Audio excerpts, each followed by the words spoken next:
I'm Shelley Turner with the Builderall team. In this video, I'm going to show you how to add elements from the left side menu into your email campaign. So here I am in the Mailing Boss dashboard. And I'm going to go to Campaigns and Email Sequence. Then I'm going to go to Manage Campaigns.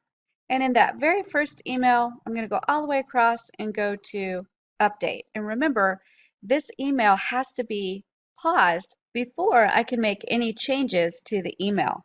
I'm going to click Next, and I'm going to click Next again. And now I'm in the editor for my email, and we're going to talk about these elements that are on the left-hand side of the screen. These are all elements that I can pull into the email to make it look more professional.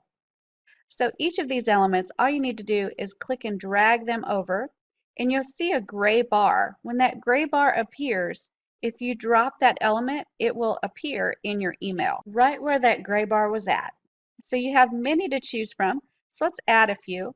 We'll add right underneath there. So as you can see, everywhere I see that gray bar is exactly where that item is going to be dropped.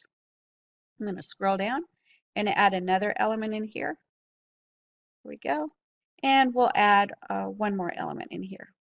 Now let's say that you added something and you don't like it and you want to delete it. So just click inside there and you'll get this toolbar on the left-hand side, and just click the X and OK, and that will delete that item so it's no longer in your email. So that's how you add the email elements into your email editor in Mailing Boss.